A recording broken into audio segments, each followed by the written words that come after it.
realisasi pembelajaran kimia secara daring. Bapak, Ibu, dan mahasiswa peserta workshop yang berbahagia, pembelajaran daring ini sangat tepat diterapkan saat merebak coronavirus disease 2019 atau COVID-19. Berdasarkan keputusan Menteri Kesehatan nomor HK 0107-Menkes-104-2020 tentang penetapan infeksi novel coronavirus atau infeksi 2019 nCoV telah ditetapkan sebagai penyakit yang berpotensi wabah di Indonesia, sehingga dilakukan langkah-langkah penanggulangan dan penanganannya. Berdasarkan Surat Edaran Nomor 36962-MPK.A-HK-2020 tentang pembelajaran secara daring dan bekerja dari rumah dalam rangka pencegahan penyebaran COVID-19, maka lingkungan universitas maupun sekolah kemudian menerapkan pembelajaran secara daring. Namun dalam pelaksanaannya, perkuliahan secara daring ini mahasiswa belum mampu mengikuti perkuliahan dengan baik. Hal ini disebabkan karena kurangnya pengetahuan tentang penggunaan media pembelajaran secara daring, mahasiswa belum mampu belajar secara mandiri, materi kimia merupakan materi yang sulit dipahami sehingga dibutuhkan media pembelajaran yang tepat. Serta terbatasnya alat dan zat kimia sehingga praktikum tidak dapat dilaksanakan secara optimal. Atas dasar itulah kami berinisiatif menyelenggarakan workshop ini. Kami bersyukur bahwa gagasan kami ini mendapat respon yang baik. Sampai pagi hari ini tercatat workshop diikuti oleh 62 orang peserta, di mana pesertanya itu berasal dari berbagai universitas, antara lain Universitas Musamus, Universitas Trunojoyo Madura, Universitas Terbuka, Universitas Negeri Malang, Universitas Negeri Manado, Universitas Cendrawasih, Universitas Negeri Makassar, IAIN Parepare, dan SMA Negeri 1 Wamena, dan yang lain yang tidak dapat kami sebutkan satu persatu. Bapak, Ibu, dan mahasiswa peserta workshop yang berbahagia, workshop ini merupakan seri pertama dari 5 seri yang direncanakan sebagai kegiatan pengabdian kepada masyarakat oleh dosen jurusan Pendidikan Kimia Universitas Musamus. Dalam workshop seri pertama ini, kami menghadirkan 4 pembicara yang ahli di bidangnya, yaitu Bapak Abraham Lawrence Retop STMSC, Bapak Jesse Jackson Pongkendek SPD MPD, Ibu Evi Nurfitasari SPD MPD, dan Ibu Dewi Natalia Marpaung SPD MPD.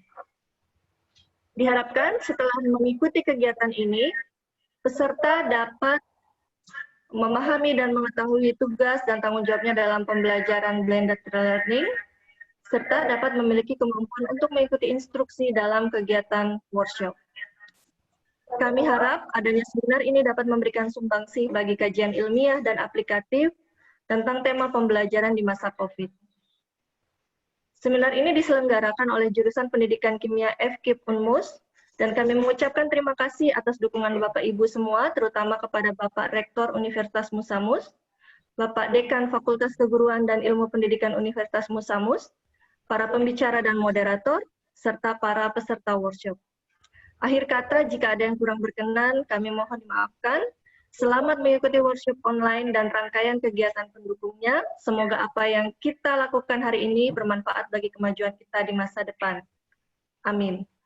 Kepada Bapak Dekan Fakultas Keguruan dan Ilmu Pendidikan, Bapak Dr. Andes Lairiwu M. Hum, kami mohon berkenan memberikan pengarahan sekaligus membuka workshop ini. Wassalamualaikum warahmatullahi wabarakatuh. Selamat pagi. Ya, baik. Terima kasih kepada Ibu Heni sebagai panitia pendidikan kimia pertama ini.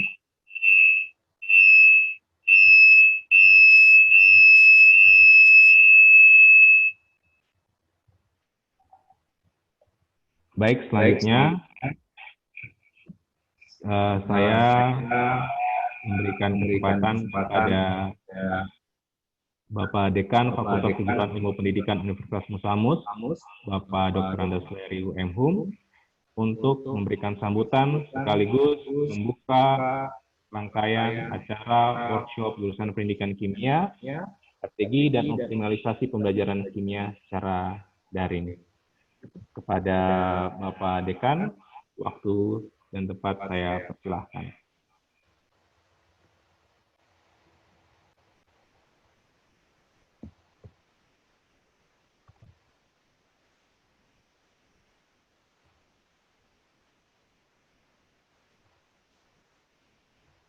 Maaf, Bapak masih di mute mic-nya Bapak.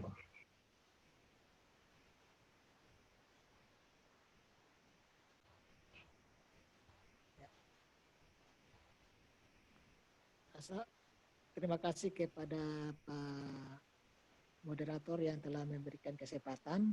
Bagaimana, suara jelas? Jelas, Bapak. Jelas. Oke, terima kasih. Assalamualaikum warahmatullahi wabarakatuh. Selamat pagi dan salam sejahtera bagi kita semua. Salam. Ya, puji Tuhan, kita boleh bertemu lagi pada pagi hari ini, terkhusus bagi jurusan pendidikan kimia yang boleh melaksanakan kegiatan workshop tentang strategi dan optimalisasi pembelajaran kimia secara daring.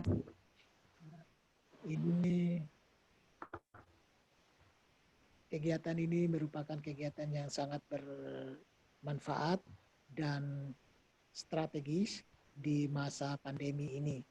Karena situasi kita saat ini memang begini adanya, sehingga perlu terobosan untuk menyampaikan ilmu pengetahuan kepada lapisan masyarakat, terutama yang berkaitan dengan kimia. Oleh karena itu, apa yang telah disampaikan oleh Ketua Panitia tadi perlu kita apresiasi, karena usaha dan inisiatifnya untuk mewujudkan kegiatan workshop ini secara daring. Dan kepada para pemateri juga saya mengucapkan terima kasih agar membagi ilmu pengetahuannya kepada para peserta, sehingga dengan materi itu bisa berkontribusi membangun sumber daya manusia, terutama di UNMUS, bahkan di Papua, khususnya Papua Selatan. Tanpa berpanjang kata, saya mengucapkan terima kasih kepada panitia yang telah merencanakan, mewujudkan kegiatan ini, sehingga kita dapat bertemu, berdiskusi lewat media ini. Kepada para peserta, saya berharap bisa mengikuti kegiatan ini dengan baik, sehingga apa yang direncanakan, apa yang menjadi tujuan panitia bisa terwujud melalui pembelajaran kimia secara daring ini. Dengan kegiatan ini, kedepannya kita semua, bukan hanya nanti fisika, mungkin ada jurusan-jurusan yang lain juga yang boleh melaksanakan kegiatan ini untuk mengatasi kesenjangan pembelajaran di masa pandemi ini. Terima kasih banyak kepada jurusan pendidikan kimia yang memulai kegiatan ini, sehingga bisa menular kepada jurusan-jurusan yang lainnya nanti. Ini yang bisa saya sampaikan, dan saya mengucapkan selamat berworkshop dan berseminar kepada peserta, dan luar biasa untuk pendidikan kimia. Dengan memanjatkan puji dan syukur kehadirat Tuhan Yang Maha Kuasa, acara workshop strategi dan optimalisasi pembelajaran kimia secara daring ini saya nyatakan dibuka secara resmi. Dan selamat berseminar. Tuhan memberkati kita. Amin. Waktu saya kembalikan ke panitia. Ya. Ya, baik, terima kasih kepada Bapak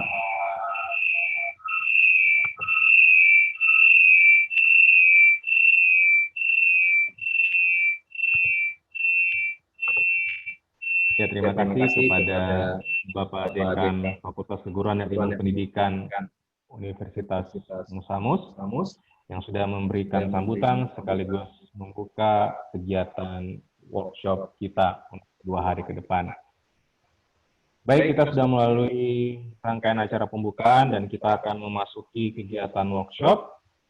Namun sebelum kita masuk ke dalam kegiatan workshop, kita akan berfoto bersama dulu dengan melakukan screenshot di layar laptop kita masing-masing. Baik, mungkin para peserta bisa menyalakan kameranya, sehingga kita bersama-sama bisa berfoto. Baik, saya akan hitung sampai 1 sampai 3 dan kita bisa bersenyum. 1, 2, 3.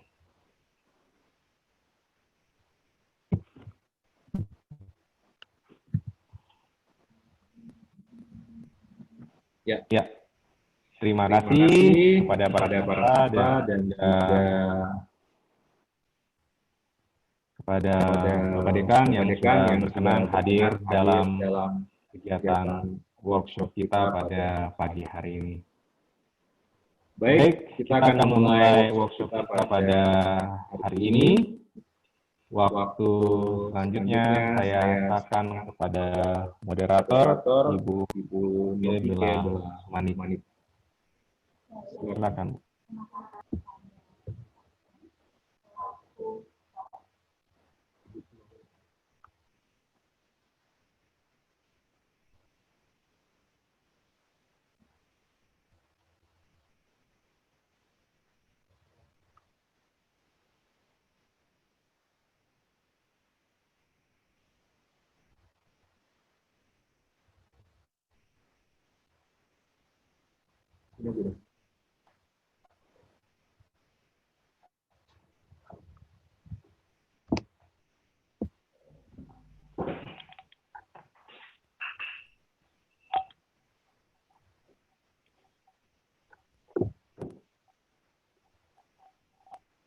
Baik, terima kasih kepada Bapak John yang sudah mewakili panitia. Di sini saya sebagai moderator akan memperkenalkan diri terlebih dahulu. Perkenalkan, nama saya Novike Belasmani, dipanggil Bella. Saya adalah dosen pendidikan kimia di Universitas Musamus. Puji syukur kehadirat Tuhan Yang Maha Esa, karena pada hari ini acara workshop tepatnya tanggal 12 Agustus sampai dengan 13 Agustus di jurusan Pendidikan Kimia dengan tema Sukses Belajar Kimia, Strategi dan Optimalisasi Pembelajaran Kimia secara Daring sudah resmi dibuka.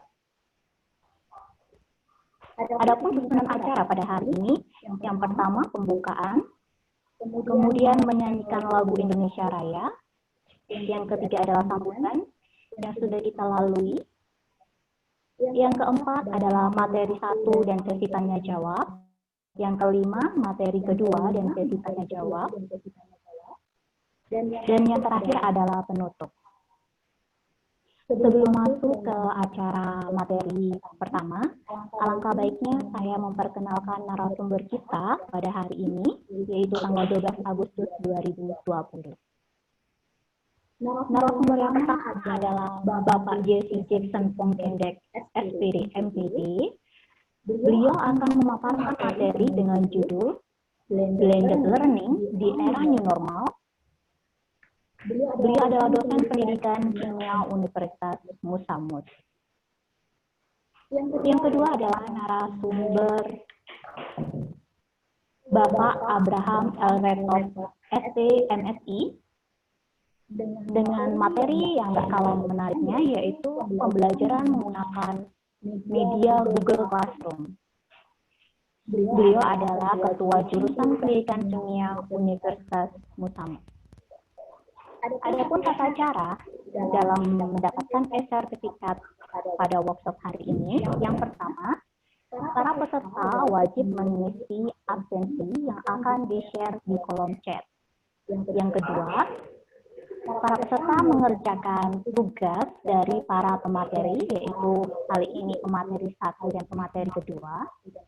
Yang ketiga, e-sertifikat akan dialokasikan selama 1 sampai 2 hari setelah webinar selesai dan akan dikirim melalui email yang sudah para peserta kirimkan melalui daftar hadir.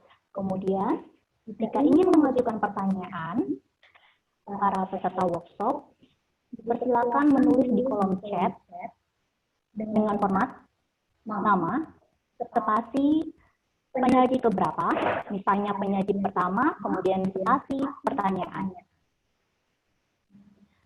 Selanjutnya kami persilakan kepada narasumber pertama untuk mempresentasikan materi dengan waktu 30 menit. Untuk waktu dan tempat kami persilakan.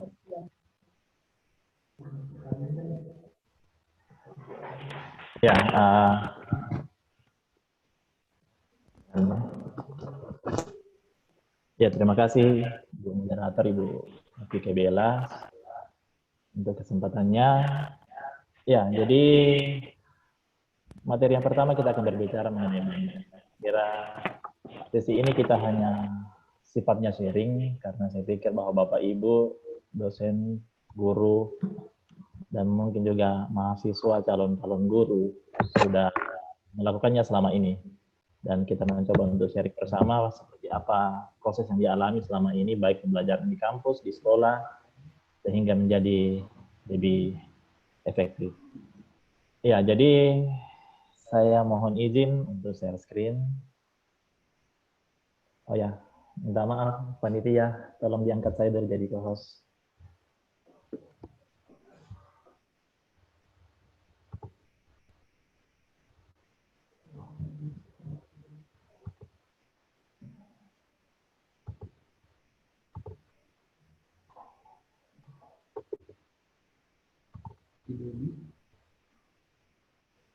Ya.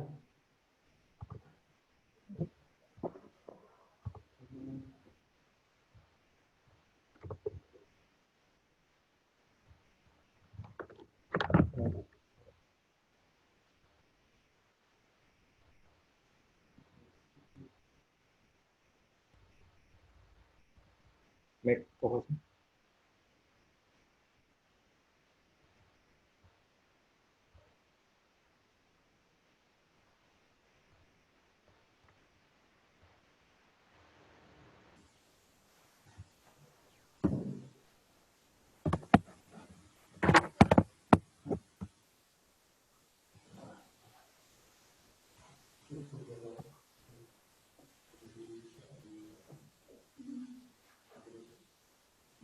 Oke, ya terlihat ya semua dari peserta. Kita akan berbicara mengenai bagaimana blended learning di era normal saat ini.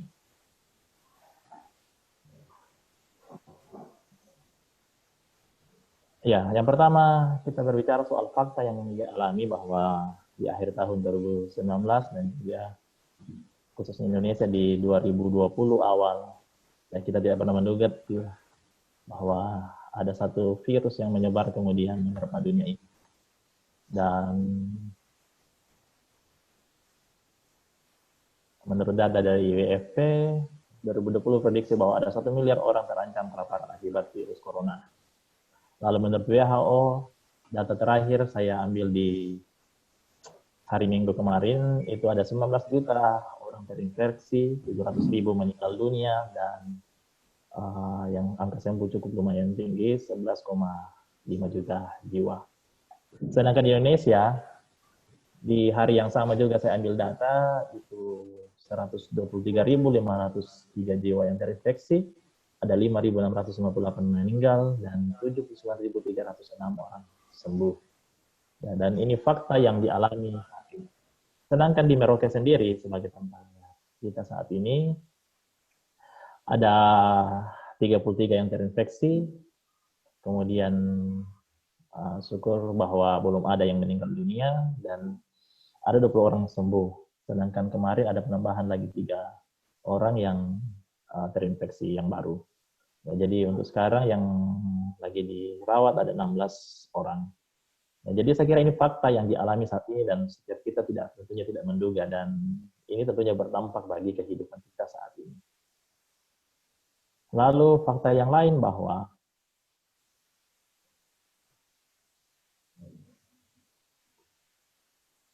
menurut UNESCO sekitar setengah populasi siswa di dunia ini sekarang tidak bersekolah akibat pandemi COVID-19. Lalu data yang sama dari UNESCO, ada 850 juta siswa di 102 negara tidak sekolah karena corona. Sedangkan di Indonesia, menurut Kemendikbud, bahwa tahun 2019 datanya bahwa ada 35,3 juta jiwa mahasiswanya 8,1 juta, sehingga total pelajar saat ini ada kurang lebih 33,4 juta jiwa. Dan sebagian besar ada di daerah-daerah yang terdampak COVID-19. Sekarang bagaimana kebijakan pemerintah? 7 Agustus kemarin pemerintah membuat satu kebijakan baru lagi, SKB Menteri, bagaimana penyesuaian kebijakan pembelajaran dalam masa pandemi COVID-19. Saya kira kita mungkin ada yang sudah membaca, mendalami dari kebijakan baru ini. Ya, ini hasil evaluasi yang dilakukan oleh pemerintah. Saya mungkin mengambil beberapa bagian dari kebijakan baru yang diambil dalam 7 Agustus kemarin. Ini hasil evaluasi bagaimana kendala yang dialami dalam pembelajaran jarak jauh selama ini. Bagaimana untuk guru sendiri punya kesulitan mengelola pembelajaran jarak jauh. Yang cenderung fokus pada penuntasan kurikulum. Ya, selama ini guru masih fokus bagaimana menuntaskan kurikulum sehingga pembelajaran menjadi kurang efektif. Waktu pembelajaran berkurang sehingga guru tidak mungkin memenuhi beban belajar mengajar, guru kesulitan komunikasi dengan orang tua sebagai mitra di rumah, akses ke sumber belajar, baik karena masalah jangkauan listrik, internet, maupun dana untuk aksesnya. Saya kira banyak kita sebagai pengajar, baik guru maupun dosen mengalami kondisi ini, kesulitan dalam akses jaringan, terutama untuk daerah-daerah terpencil, khususnya juga bagi Merauke yang sebagian masih daerahnya belum terjangkau internet. Orang tua, tidak semua orang tua mampu mendampingi anak belajar, kesulitan orang tua memahami pelajaran dan memotivasi anak. Katanya banyak orang tua yang akhirnya lebih galak daripada guru. Siswa sendiri kesulitan karena konsentrasi belajar dari rumah. Ya, jadi banyak siswa yang kesulitan karena tidak biasa dengan kondisi belajar seperti ini. Mungkin kita kebiasaan dengan tatap muka dan akhirnya kali ini kita harus berubah menjadi tatap layar. Dan ini menjadi salah satu problematika yang dialami dalam kondisi pembelajaran jarak jauh. Rasa stres, jenuh akibat isolasi berkelanjutan itu menjadi dampak mengiring yang dialami oleh siswa. Ya, pemerintah sendiri sudah melakukan berbagai inisiatif dalam menangani hal ini, baik pembelajaran bagaimana seri BIMTEK daring, seri webinar, program guru berbagi, penyediaan kuota gratis, relaksasi dana BOS dan DOP, ruang guru, belajar dari rumah, belajar di radio RRI, rumah belajar, dan berbagai program yang kemudian pemerintah lakukan. Prinsip kebijakan yang baru ada 2 hal yang utama. Yang pertama adalah bagaimana kesehatan dan keselamatan peserta didik. Jadi prioritas utama bagaimana kesehatan dan keselamatan baik peserta didik, pendidik, tenaga pendidikan, keluarga, dan masyarakat. Saya kira itu menjadi prioritas utama. Sehingga nantinya kebijakan apapun yang diambil, prinsip utamanya bagaimana tetap kesehatan dan keselamatan menjadi prioritas. Yang kedua, bagaimana tumbuh kembang peserta didik dan kondisi psikososialnya menjadi pertimbangan dalam pemenuhan layanan pendidikan selama ini. Saya kira ini 2 hal menjadi pertimbangan nantinya ketika di sekolah, di kampus mengambil kebijakan seperti apa dalam pelaksanaan pembelajaran di saat ini. Lalu untuk mengantisipasi konsekuensi negatif dan isu pembelajaran jarak jauh, pemerintah mengintroduksikan dua kebijakan baru. Dua kebijakan yang baru itu tentunya adalah bagaimana perluasan pembelajaran tatap muka untuk zona kuningnya. Kalau yang dahulu hanya zona hijau, sekarang diizinkan untuk zona kuning dengan berbagai catatan, terutama memenuhi protokol kesehatan. Jadi kurikulum darurat juga disediakan dalam kondisi khusus. Sekolah bisa fleksibel untuk memilih kurikulum yang sesuai dengan kebutuhan pembelajaran siswa. Saya kira hari ini guru sekolah diberikan keleluasaan untuk memilih kira-kira mana opsi kurikulum yang akan dilakukan dalam masa pembelajaran di era new normal ini. Pembelajaran tatap muka di sekolah, ya untuk daerah zona kuning dan zona hijau, ya jadi saya kira data yang ada untuk saat ini, zona kuning dan zona hijau itu 43% dan zona merah dan orange itu ada 57%. Jadi ketika ini dibuka, saya kira ini cukup menolong karena sudah 43% yang kemudian bisa dilayani dalam pembelajaran tatap muka. Tetapi dalam menyukseskan sesungguhnya pembelajaran hari ini, tentunya bukan hanya tanggung jawab sekolah, kampus, tetapi keterlibatan banyak pihak, baik orang tua, di mana orang tua harusnya berpartisipasi aktif dalam kegiatan proses belajar mengajar di rumah. Lalu bagaimana guru terus meningkatkan kapasitas menggunakan pembelajaran interaktif. Saya kira untuk guru pengajar saat ini punya tanggung jawab bagaimana meningkatkan kemampuan. Kalau dahulu mungkin di awal kita mungkin kaget karena kondisi ini tiba-tiba kita tidak siap dengan berbagai perlengkapan yang dibutuhkan. Maka hari ini kita harusnya mempersiapkan diri dengan lebih baik lagi karena kita sudah difasilitasi oleh banyak hal. Kita sudah belajar sangat banyak akses yang bisa kita buka untuk bisa belajar bagaimana mengembangkan diri. Salah satunya juga workshop yang kita laksanakan hari ini. Semoga bisa mendukung bagaimana proses pembelajaran jarak jauh bisa berjalan dengan efektif ke depannya. Lalu bagaimana peran sekolah memfasilitasi kegiatan belajar mengajar dengan metode yang paling tepat. Pemerintah pusat dan daerah bekerjasama menyusun dan menerapkan kebijakan yang berpihak pada anak. Lalu bagaimana layanan kesehatan, kemudian masyarakat sipil juga terlibat. Saya kira ketika kita bisa bekerja bersama, maka anak dapat terus belajar dengan sehat dan selamat. Lalu, bagaimana adaptasi kondisi saat ini? Ya, jadi setelah kita melihat hal ini, lalu seperti apa kondisi saat ini yang harus kita jalankan? Tentunya untuk belajar dari rumah atau learn from home, ya apapun istilah yang kita gunakan, belajar dari rumah pada saat COVID-19 bukan fase belajar normalnya. Saya kira kita semua memahami bahwa ini bukan fase belajar normal, ini hanya karena kondisi khusus. Ini kita sebut sebagai periode darurat karena adanya wabah. Jadi kita lagi menuju pada kondisi new normal. Kenormalan yang baru, kondisi yang baru yang kemudian kita terima sebagai hal yang kita lakukan saat ini. Fokus kita, bagaimana siswa harus diupayakan sehat, berbahagia, dan tidak stres. Dan tentunya mereka tetap bisa belajar. Jadi jangan sampai seperti ya, gambar yang ada di situ, anaknya sudah stres mungkin karena beban belajar terlalu berat di tengah-tengah kondisi hari ini. Ya, jadi bagaimana fokus kita, siswa tetap bisa berbahagia. Ya, bagaimana membuat mereka bahagia dan senang menikmati proses belajar walaupun mungkin tidak bisa lagi tatap muka langsung karena keterbatasan dengan kondisi daerah kita hari ini dilanda wabah. Siswa dilatih menjadi pembelajaran yang mandiri dan tekun. Ya, jadi guru kemudian harusnya dan juga pengajar mengembangkan diri untuk bagaimana melatih siswanya atau mahasiswanya untuk benar-benar belajar mandiri dan tekun. Belajar tetap memperhatikan kondisi psikologis, fisik, dan sosial siswa. Ya, jadi bagaimana kita tetap memperhatikan bagaimana kondisi siswa dalam proses pembelajaran hari ini. Cara pembelajaran yang dirancang pihak sekolah atau guru atau dosen harus memperhatikan faktor psikologis, fisik atau kesehatan, dan faktor sosiologis siswanya. Tidak semata fokus pada pencapaian hasil belajar. Ya, jadinya kita tidak hanya sekedar bagaimana siswa mencapai hasil belajar, akhirnya siswa dibebani dengan berbagai tumpukan tugas-tugas. Ya, jadi beban ini menjadi berat, semakin berat karena mereka tidak punya banyak akses untuk mencapai misalnya jaringan, akhirnya ini semakin membuat beban yang berat bagi baik siswa maupun mahasiswa. Jadi kondisi ini harus diperhatikan juga oleh pengajar hari ini. Ya, jadi bukan kita hanya menumpuk tugas, tetapi bagaimana memastikan mereka juga bisa belajar dengan baik tadi. Ya, dengan harapan pencapaian hasil belajar juga tetap bisa lebih baik. Walaupun seperti evaluasi pemerintah ya, memang hasil pembelajaran jarak jauh tidak seefektif dengan pembelajaran tatap muka langsung. Orang tua harus menjadi fasilitator utama siswa dalam belajar. Ya, jadi tantangan baru bagi orang tua hari ini adalah bagaimana menjadi fasilitator belajar putra-putrinya.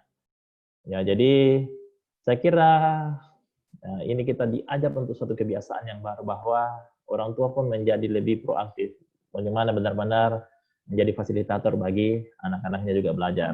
Ya, jadi bukan hanya memenuhi kebutuhan mereka, bukan hanya sekedar finansial, ya, tetapi bagaimana mereka juga tetap bisa menjadi fasilitator atau motivator bagi siswa atau anak-anaknya untuk bisa belajar. Di fase new normal, orang tua terus membimbing putra-putrinya. Ya, jadi harapan kita bahwa nantinya dalam kondisi new normal pun orang tua tetap membimbing putra-putrinya untuk terus bisa belajar. Ya, jadi jangan hanya karena masa wabah, tetapi kemudian nantinya tetap bisa berlanjut. Sekolah yang fasilitatif dan inovatif, ya, sekolah pun juga harus mempersiapkan diri dengan baik. Sekolah menyiapkan panduan pembelajaran yang normal. Jadi nanti dengan berbagai pilihan-pilihan kurikulum yang akan